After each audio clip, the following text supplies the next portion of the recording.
El Templo de Jerusalén fue el lugar más sagrado para la fe judía durante siglos, que reunía a toda la población, durante las festividades anuales, la coronación y consagración de sus reyes, y en los tiempos de guerra, los unía en oración y lamentos en busca de ayuda. Esta edificación fue testigo de innumerables eventos llevados a cabo por personajes legendarios, que fueron claves para moldear la historia oriental y occidental, que en la actualidad conocemos. En los escritos hebreos, se le menciona con el término Ekal, que denota una residencia real o un palacio. Pero cuando se le utiliza para referirse al Templo de Jerusalén, se le añaden las 4 letras que conforman el nombre sagrado de Dios, que en ocasiones es calificado con el término Kedesh, que significa santo. A continuación, veremos los principales acontecimientos que llevaron a la edificación del primer y segundo templo en la ciudad de Jerusalén, además de los hechos históricos que condujeron a su inevitable destrucción, que hasta hoy día se sigue conmemorando dentro del judaísmo.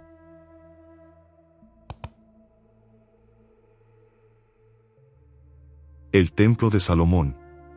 Antes de la construcción del templo, el tabernáculo del testimonio era considerado como la morada de Dios, durante el éxodo en el desierto, y la entrada a la tierra de Canaán, por casi 480 años.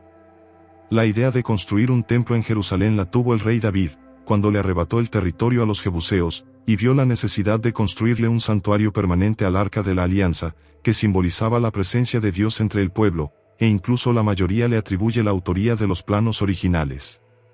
Pero habría de ser su hijo Salomón el que la llevara a término, por las continuas guerras y el derramamiento de sangre, que hubo durante el reinado de David, que le impedía ser el dirigente de tan sagrada obra. Por ello, reunió la mayor parte de los materiales necesarios para este fin, llegando a alcanzar la suma de 100.000 talentos de oro, y 1.000.000 de talentos de plata según el primer libro de Crónicas en su capítulo 22 y verso 14, a lo cual añadió 3.000 talentos de oro, y 7.000 de plata de su propia fortuna.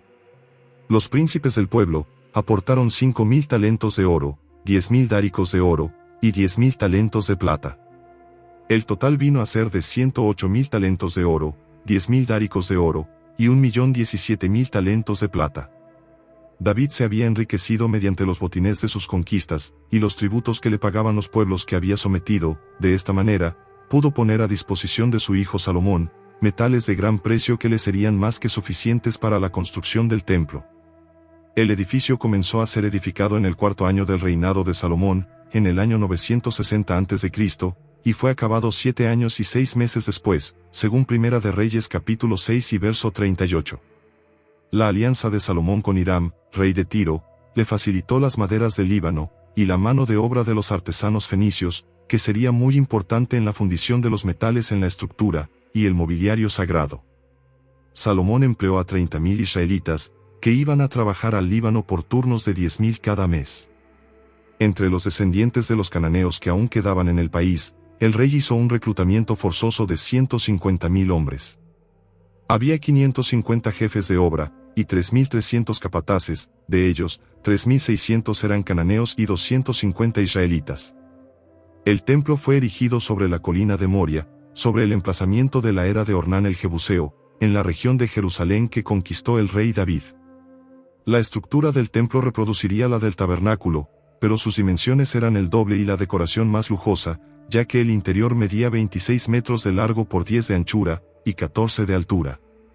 Los muros estaban hechos de piedras talladas en las canteras, el suelo estaba hecho con planchas de madera de ciprés, y las paredes fueron recubiertas de cedro, al igual que de oro del suelo al techo.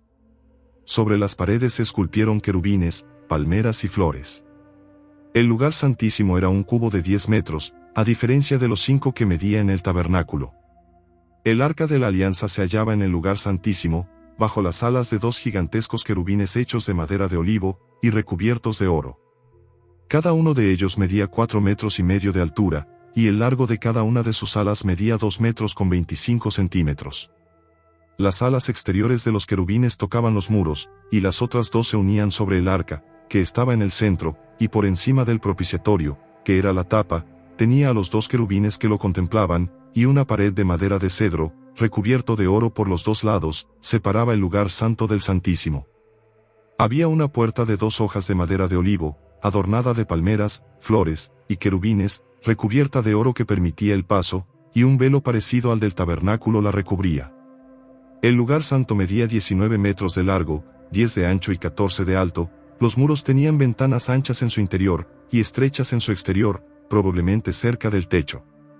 El altar del incienso no era de madera de acacia, como en el tabernáculo, sino de cedro recubierto de oro. Este altar se utilizaba para el lugar santísimo, pero se hallaba en el lugar santo, delante del velo de separación, por cuanto el sumo sacerdote debía ofrecer el incienso cada día, ya que solo una vez al año podía entrar al lugar santísimo. Había no solo un candelero de oro para iluminar el interior, sino 10, de la misma manera, en lugar de una, habían 10 mesas de la proposición, por lo que es indudable, que los panes de la proposición solo se ponían sobre una mesa, de la misma manera que solo se usaba un candelero cada vez. Las puertas que daban acceso al lugar santo desde el exterior, eran de ciprés, y había un edificio de 3 pisos que se apoyaba contra la parte trasera del templo y sus 2 laterales. El pórtico de Salomón delante de la entrada principal, medía 5 metros de ancho, y 9 de largo. A cada lado se levantaban 2 columnas de bronce, llamadas Boaz y Jaquín, de 9 metros de altura cada una, ricamente decoradas en bronce, y sus nombres podrían deberse a uno de los salmos de su padre David, en donde manifestaba la perpetuidad de su reino por medio de la soberanía de Dios. El templo tenía 2 atrios, el interior elevado, reservado a los sacerdotes, y el gran patio exterior, para el pueblo. Ambos estaban separados por la misma diferencia de nivel entre ellos, y por un muro bajo, hecho de 3 hileras de piedras labradas y de una hilera de vigas de cedro. El altar de bronce para los holocaustos se hallaba en el atrio de los sacerdotes, con un tamaño 4 veces mayor que al del tabernáculo. También en este atrio interior se hallaba la fuente de bronce, para las abluciones de los sacerdotes, junto con otras 10 fuentes del mismo metal, destinadas para lavar los objetos empleados en los sacrificios. El pueblo se quedaba en el gran atrio exterior, pavimentado y rodeado de un muro con numerosas puertas. Luego de los primeros años de gloria y prosperidad del reino de Israel, la idolatría entró en el palacio real y por ende en la ciudad, haciendo estragos en la vida del rey y de sus sucesores, quienes permitieron la adoración a distintas deidades extranjeras. Estos eventos comienzan a mediados del reinado de Salomón, lo cual provoca la división de las tribus, creando de esta manera, el reino del norte que conservó el nombre de Israel con 10 tribus bajo su dominio, y el reino del sur que se quedó con la tribu de Judá, de la cual adoptó el nombre junto con la tribu de Leví. De aquí se desprenden varios conflictos entre los 2 nuevos reinos, que sostuvieron guerras constantes e ideologías religiosas que iban en contra de la ley mosaica. Lo cierto es que la jurisdicción del templo, la tenía el reino de Judá, que no supo mantenerlo a flote de acuerdo a las leyes hebreas, ya que por la negligencia de sus reyes, el templo fue profanado y atracado en varias ocasiones. Uno de estos atracos, ocurrió durante el reinado de Roboam, el sucesor de Salomón, que a raíz de su inmadurez en el trono, no pudo lidiar con las constantes embestidas del ejército egipcio, que despojó al templo de los escudos de oro, que Salomón había mandado a fabricar para los soldados que custodiaban el pórtico, y de muchos otros objetos. Una de las profanaciones mejor registradas, fue la del rey Manasés, que introdujo estatuas del dios Baal, la diosa Astarte, y de muchas otras deidades astrales, para rendirles culto en el atrio, y lugar santo del templo, mas no en el Santísimo. Pero algunos reyes de Judá, entre los cuales se destaca Ezequías y Josías, realizaron varias reformas en la ley del pueblo, para que éste dejara a un lado la idolatría, y escapara del castigo de Dios, que ya había caído sobre el vecino reino de Israel en el norte, que fue llevado cautivo por el rey Sargón II de Asiria, en el año 722. Lo cierto, es que muy poco les duró tales reformas, ya que sus últimos sucesores en el trono, se volvieron nuevamente a las injusticias e impurezas religiosas de sus antepasados, a lo cual los profetas Isaías y Jeremías, predijeron la inminente desolación de la ciudad. La destrucción del primer templo. En el año 597 a.C., durante el reinado de Eliakim en Judá, el rey Nabucodonosor II de Babilonia, invadió Jerusalén por primera vez, para saquearla y llevar a parte del pueblo cautivo a la capital del imperio, entre los cuales estaba el profeta Daniel y varios príncipes de la ciudad, dando inicio a la primera diáspora hebrea, y dejando en claro la condición de vasallos que ahora adquiría el reino. La situación se complicó cuando el rey Eliakim decidió rebelarse ante el dominio de Babilonia, lo que le costó la vida en el asedio que sufrió la ciudad, a manos de varias provincias de la zona, por órdenes de Nabucodonosor. Tras su muerte, el trono fue ocupado por su hijo el príncipe Joaquín, quien luego de 3 meses de reinado, es llevado cautivo junto a gran parte del pueblo, entre ellos el profeta Ezequiel, a la capital caldea en donde moriría. Por orden del rey de Babilonia, Sedequías tío de Joaquín, es nombrado como el nuevo rey vasallo, a lo que desde un principio estaba decidido hacer, jurándolo en el nombre de Dios, hasta que en el 4º año de su reinado, fue visitado en Jerusalén por representantes de los reinos vecinos, para proponer una conspiración contra Nabucodonosor. En aquel momento, el profeta Jeremías se opuso ferozmente a este plan, e insistió en que Dios era quien había entregado a estas naciones al rey babilonio, y cualquiera que intentara rebelarse a este gobierno, moriría. El profeta incluso utilizó un yugo de madera sobre sus hombros, para dramatizar su mensaje ante el pueblo. Aún así, Sedequías viajó a Babilonia, quizás convocado por Nabucodonosor, pero aparentemente logró desviar la sospecha sobre la conspiración. Finalmente, entre el 7º y el 8º año de su reinado, el rey de Judá se alió con Egipto para hacerle la guerra a Babilonia. Esto desató la ira definitiva tanto de Dios, como de Nabucodonosor, que en el año 587 a.C., marchó con un ejército comandado por su general Nebuzaradán, hacia Jerusalén por tercera vez con un fuerte armamento de asedio, no solo para traer cautivo al resto del pueblo, sino para destruir y saquear el templo, y quemar la ciudad por completo.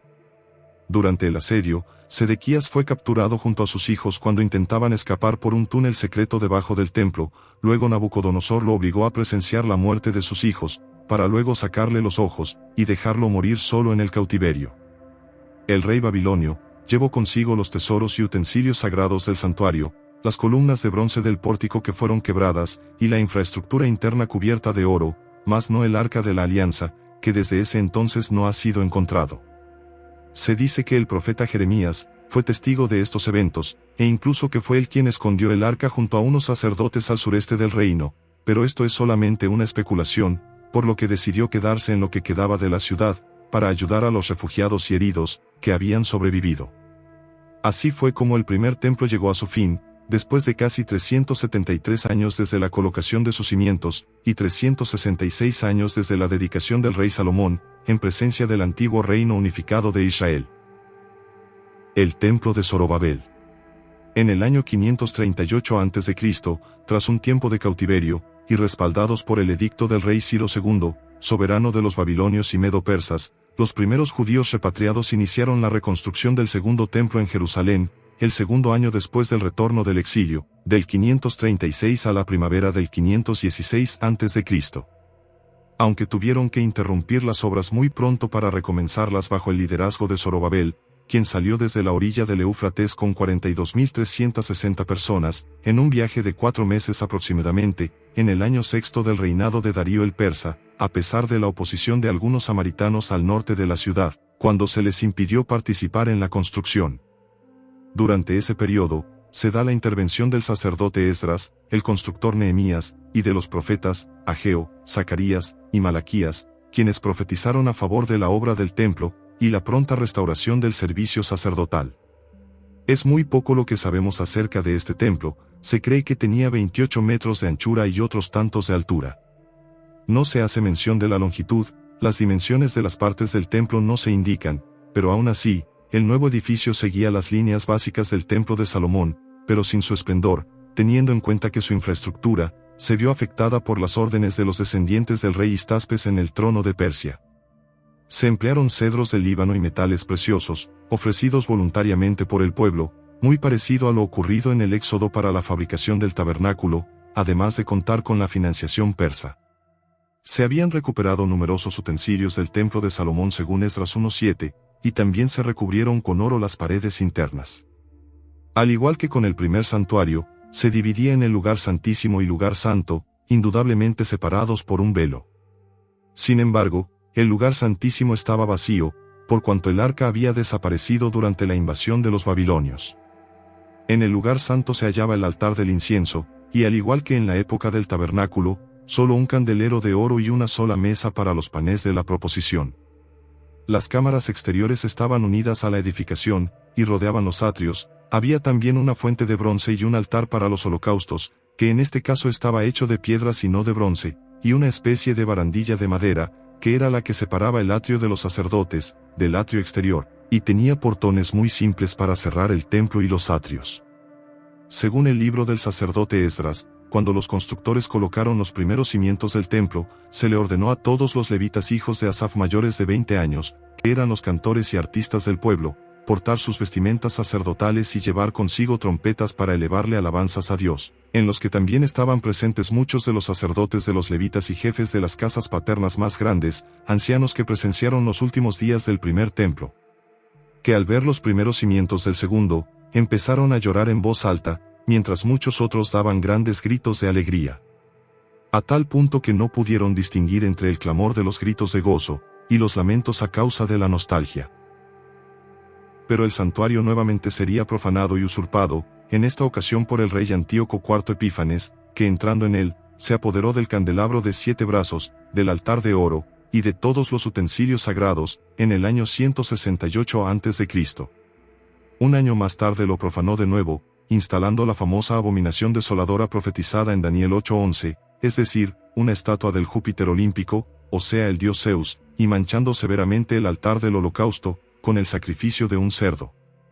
Por estas profanaciones, el sacrificio diario quedó suspendido, y no fue hasta 3 años después, luego de la derrota de las tropas griegas que fueron emboscadas en Jerusalén, por los judíos a finales del año 164, el templo fue purificado por el triunfante Judas Macabeo en la gran fiesta del Hanukkah, y reforzando la ciudad con fuertes murallas, para convertirla en una verdadera fortaleza. De manera, que a los soldados romanos de Pompeyo, les costó 3 meses de asedio tomarla en el año 63 a.C., pero el general romano, a diferencia de los anteriores líderes militares, no tomó nada del lugar santo, en una muestra de respeto por la religión de los vencidos. El templo de Herodes. En realidad no fue una construcción desde cero, sino una remodelación del templo de Zorobabel, que consistió en derribar ciertas partes para una expansión, ordenadas por Herodes el Grande, rey de Judea, a finales del siglo I a.C. El nuevo santuario sobrepasó la belleza del anterior, que estuvo de pie durante 5 siglos. Flavio Josefo, que lo conocía bien, lo describe detalladamente en sus obras, Antigüedades, y la guerra de los judíos, aunque también se ofrecen datos en la Mishne judía. Herodes lo construyó para ganarse el favor de sus nuevos súbditos, pero antes de derribar parte del santuario antiguo, hizo preparar los materiales necesarios, ya que algunos sacerdotes temían que al derribarlo, no lo volviera a construir por la magnitud de la obra, que fue considerada como una de las más grandes y magníficas de su época. Por ello los trabajos del recinto sagrado se iniciaron en el año 25, y el edificio del templo entre el año 20 y 19 a.C. En este caso, la financiación de esta construcción, vino de las arcas reales y de los despojos arrebatados a los ejércitos extranjeros, los cuales de cierta manera ofrendó Herodes, sumando a ellos todo lo que le arrancó a los propios árabes, en sus campañas militares. Asignó a los sacerdotes la tarea de construir la parte en la que solo ellos tenían derecho a entrar, o sea el atrio interior. 1 año y medio más tarde, habían finalizado, aunque otros obreros tardaron 8 años en construir los pórticos ornamentados. La estructura ocupaba 2 veces más espacio que el templo anterior. La parte principal estaba hecha de bloques de piedra de mármol, que tenía la misma longitud y anchura que en la época de Salomón, pero la altura era de 18 metros en lugar de 14, sin contar la sala superior que se le añadió. El edificio contenía la cámara principal del lugar santísimo y uno para el lugar santo, como en las etapas anteriores, separados por un velo que tenía un grosor de 10 centímetros, que estaba vacío, según Flavio Josefo. Fue el mismo velo, que se rasgó por la mitad de arriba hacia abajo, tras la muerte de Jesús en el Gólgota, narrado en el Evangelio de Mateo capítulo 27 y verso 51. En el lugar santo, había un altar de oro para el incienso, una mesa de oro para los panes de la proposición, y un candelero de oro. Un gran pórtico oriental llevaba a la puerta del lugar santo, de madera dorada y con 4 hojas, delante de ella había un velo de lino fino, mezclado de azul, púrpura y carmesí. Una enorme vid de oro puro, con grandes uvas decoraba el interior del pórtico, y la parte trasera del templo y los 2 laterales, estaban rodeados de un edificio suplementario de una altura de 18 metros, que albergaba 48 cámaras. Este anexo tenía asimismo 2 salas, una de ellas tenía una escalera de caracol, y la longitud exterior de este anexo era de 46 metros, y su anchura de 25. Encima del lugar santo y del Santísimo había estancias, y delante de la fachada había un pórtico de 46 metros de largo y 11 de ancho, encima de la cual Herodes hizo poner un águila de oro, que se cree fue para contentar a sus amistades romanas. 12 peldaños descendían del pórtico del lugar santo al atrio de los sacerdotes, que rodeaba al edificio sagrado. En este patio se hallaba el altar para los holocaustos, con una altura de 7 metros, su base era un cuadrado de 23 metros de lado, que estaba provisto de una rampa de acceso. En el patio también había una fuente común, en lugar del mar de bronce de los santuarios anteriores, y un muro de alrededor de medio metro de espesor, cerraba el atrio de los sacerdotes. Había además un gran atrio que lo rodeaba, 2 veces más grande que el del antiguo templo, todo circundado por un muro de 11 metros y medio, en donde se alineaban las cámaras de almacenamiento. Delante de los muros, se levantaba un pórtico llamado la Puerta de Nicanor, que miraba a los 2 lados del templo, que estaban separados por un muro en la parte oriental, que constituía el atrio de Israel, donde solo podían entrar los varones judíos, y la parte de abajo, era el atrio de las mujeres judías, al cual se llegaba por medio de 15 escalones, totalmente prohibido a los extranjeros. Unas murallas separaban este atrio del exterior, llamado también el atrio de los gentiles o extranjeros, que estaba rodeado de magníficos pórticos, en donde habían inscripciones mediante las cuales se les prohibía a los gentiles, bajo pena de muerte, entrar en los otros atrios. La Torre Antonia ocupaba el ángulo noroeste del atrio exterior, y desde lo alto de sus fortificaciones se podían vigilar los edificios sagrados. El triple muro de separación estaba atravesado por 9 puertas, recubiertas de oro y plata semejantes a torres, entre las que estaba la Hermosa, mencionada en el libro de los Hechos. Según Josefo, el perímetro enlosado era de 1.21 kilómetros, y sus pórticos estaban cubiertos de cedro tallado. El pórtico que iba a lo largo del muro oriental era considerado un resto del primer templo, y llevaba el nombre de Salomón. Cerca del atrio de los gentiles, era donde se instalaban los cambistas y vendedores con el permiso correspondiente, cerca del pórtico real, en la que Jesús lo sacaría más adelante, por convertirlo en una especie de mercado. A pesar de que este templo no contaba con el esplendor y las magníficas decoraciones que el primero tuvo, había una profecía en los escritos de Ageo, en la cual se dice que este nuevo santuario sería lleno con una mayor gloria que la que tuvo la edificación de Salomón, que para las ramificaciones católicas y cristianas, tuvo cumplimiento en la primera ocasión que Jesús entró al templo, ya sea el día de su presentación, o bien podría ser la purificación del templo. Lo cierto es que Jesús visitó en varias ocasiones el santuario de Jerusalén durante su ministerio. La destrucción del segundo templo. En el año 66 después de Cristo, la población judía se rebela nuevamente contra el Imperio Romano, pero no es hasta 4 años más tarde, entre el mes de marzo y septiembre del año 70, que las 4 legiones romanas bajo el mando del general Tito, y del reciente gobierno del emperador Vespasiano, recuperaron y destruyeron gran parte de la ciudad de Jerusalén, y del segundo templo. Las legiones estaban conformadas por casi 60.000 soldados, que estaban dispuestos a franquear de una vez por todas los muros de Jerusalén, y la torre de Antonia que fue la fortaleza del rey Herodes. El general Tito antes del asedio, exhortó a los judíos para que rindiesen la ciudad a fin de salvar sus propias vidas, e incluso le encargó a Flavio Josefo que les hablara en su lengua materna, pensando que los judíos atenderían mejor a un hombre de su misma nación. Pero esto solo empeoró la situación, ya que reprocharon la actitud de Josefo, considerándolo un traidor. A continuación, Tito cercó la ciudad con estacas puntiagudas, eliminando la posibilidad de escapar o desplazarse en los muros, por el miedo y la desesperación en la que estaba sumergido el pueblo. Durante el asedio, se dice que algunos judíos incendiaron una parte del pórtico que comunicaba al templo con la fortaleza herodiana, para evitar que los romanos pusieran un solo pie en el santuario. Pero a pesar de la prohibición de Tito que quería preservar el templo, cuentan los relatos judíos, que un soldado romano le prendió fuego al velo principal del lugar santo, al lanzar una flecha con punta de fuego, que llegó a entrar en una de las pocas ventanillas que tenía la cámara principal. Aunque hay algunos que piensan que la frustración y la rabia de los romanos fue lo que realmente los empujó a destruir el santuario, dado que las revueltas judías llevaban décadas siendo un verdadero dolor de cabeza para sus gobernantes, quienes fracasaron en apaciguarlos, independientemente de que fueran judíos o extranjeros. Al querer imponerles nuevas leyes religiosas imperiales, tributos altos, y la nueva modalidad de los emperadores, quienes se autoproclamaban como deidades, dignas de recibir la adoración de los pueblos monoteístas. Entre las leyendas judías, se cuenta la historia de un sacerdote, que al ver la inevitable masacre que se desataría dentro de los perímetros del templo, mirando hacia el cielo, dio gritos pidiéndole perdón a Dios en representación del sacerdocio levítico, por no haber sido buenos custodios de su santa morada, a lo que procedió a lanzar las llaves del pórtico principal al cielo, y se dice que en medio de una espesa nube salió una mano para tomarlas. Los relatos históricos indican que no solo el templo judío fue destruido, sino también toda la ciudad baja de Jerusalén. Josefo en sus relatos, afirma que la masacre de judíos fue tal, que la sangre de los cadáveres llegaba a la altura de las herraduras de los caballos, y corría hasta llegar a la ciudad de Jericó, ya que afirma que murieron más de 1 millón de judíos de toda clase en ese día.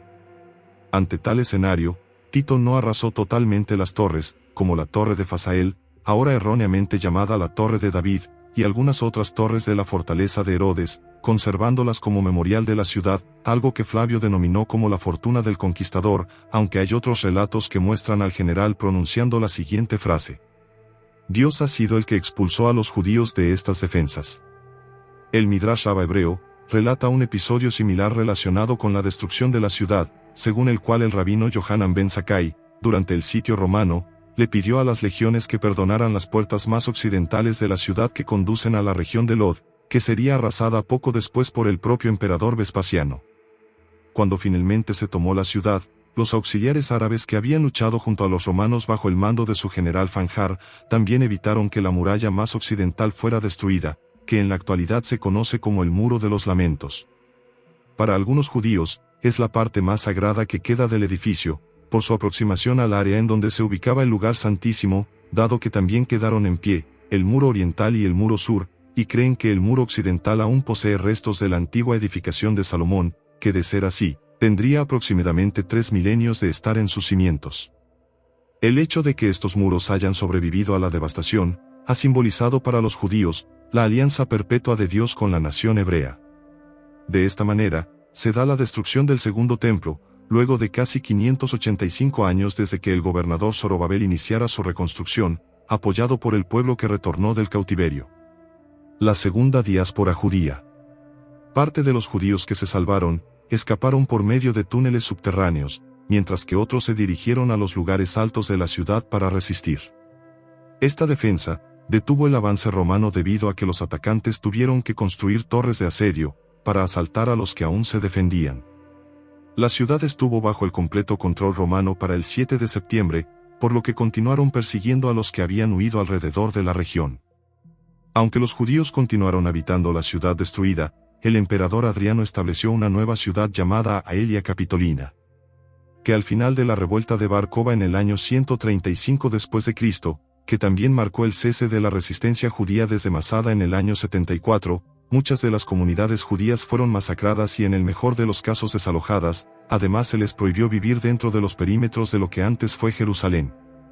Por lo que se erigió un templo romano pagano al dios Júpiter Capitolino, y una estatua del emperador en el antiguo emplazamiento del templo de Herodes, y por si fuera poco, colocaron también en la entrada de la ciudad la estatua de un cerdo, como una burla a las tradiciones alimenticias hebreas, consolidando de esta manera, la segunda gran diáspora judía en la historia. Por último, Adriano decidió anexar la región de Judea a la provincia de Palestina, para borrar su nombre de la zona, y haciéndoles un recordatorio de sus antiguos enemigos, los filisteos. Datos extras. El Arco de Tito, que se construyó en Roma para conmemorar la victoria del general en Judea, representa la procesión de la victoria romana con soldados que llevan el botín del templo, incluida la menorá o candelero de oro, y la mesa de los panes de la proposición, sin contar las placas de oro que los soldados romanos arrancaron de las paredes del santuario, cuando éstas se empezaron a derretir tras el incendio. Según una inscripción en el Coliseo, el emperador Vespasiano contribuyó con botines de guerra en el año 79 después de Cristo, posiblemente con algunos que extrajo del segundo templo a través de su hijo Tito, quien culminaría la obra en el año 80. El templo estaba en el sitio de lo que hoy día es la Cúpula de la Roca, erróneamente llamada la Mezquita de Omar, entre los años 687 y 691, y sus puertas conducían cerca de la Mezquita Al-Aqsa, que llegó mucho más tarde. Juliano el Apóstata intentó reconstruir el templo en el año 363, a fin de refutar de cierta forma la profecía de Jesús en Mateo 24:2, que según el cristianismo primitivo, fue una profecía directa acerca de la destrucción del templo, texto que data de entre 10 a 20 años después del acontecimiento. Los obreros, sin embargo, afirmaron que llamaradas de fuego surgían en repetidas ocasiones del suelo, lo que les impidió colocar los cimientos. El judaísmo considera que la destrucción del primer templo a manos de los babilonios ocurrió en el 9º día del mes de Ab, del año 587 a.C. Y ubican en esa misma fecha la invasión del año 70 después de Cristo por los romanos, dando origen a la festividad del Tisha B'Av, que conmemora el día más triste de la historia hebrea, en donde se realiza un ayuno nacional como señal de luto, por las dos destrucciones, y por la incapacidad actual de no poder construir nuevamente el templo. Dentro de la escatología judía, se tiene la creencia de que los cimientos del segundo templo serán reemplazados por los de un futuro tercer templo en Jerusalén, por orden y dirección del Salvador judío, o rey descendiente de la casa de David durante la era mesiánica. Los cristianos ortodoxos orientales sostienen que el tercer templo ya existe en cada iglesia consagrada y canónica, a través de la presencia real de Jesús en la Eucaristía. Por otro lado, las denominaciones cristianas creen que el tercer santuario no será levantado hasta que las profecías de Jesús y de los profetas acerca del final de los tiempos se cumplan. Entre ellas se encuentra la doctrina del arrebatamiento de la iglesia nominal que preserva las enseñanzas de los cristianos primitivos, y la aparición del anticristo o el hombre de pecado, quien gobernará a las naciones desde la ciudad santa durante un periodo de 7 años escatológicos, antes del retorno de Jesús para el reinado milenial. Parte de estas creencias se fundamentan en el hecho de que el instituto del templo en Jerusalén, con el pasar de los años ha mostrado avances en los planos arquitectónicos para el tercer santuario, y elementos esenciales, como el candelero de oro, el altar del incienso, la mesa de los panes de la proposición, los utensilios de oro para el lugar santo y los de bronce para los holocaustos, el bordaje y la costura del traje del sumo sacerdote, y el cuidado para obtener una vaquilla roja. Todo financiado a base de donaciones. Pero es sabido por todos, que para darse una obra de tal magnitud, no solo es necesario el apoyo y la autorización de varias instituciones israelíes, sino también acuerdos políticos y tratados con respecto a la geografía actual del Estado judío, que para erigir este nuevo templo, deberá ocupar gran parte del área que hoy día ocupa el Domo de la Roca, que es considerado territorio musulmán. Si el video te ha sido útil o interesante, te agradecería que le dieras me gusta y lo compartieras con amigos. Además puedes suscribirte al canal para más contenido. Muchas gracias.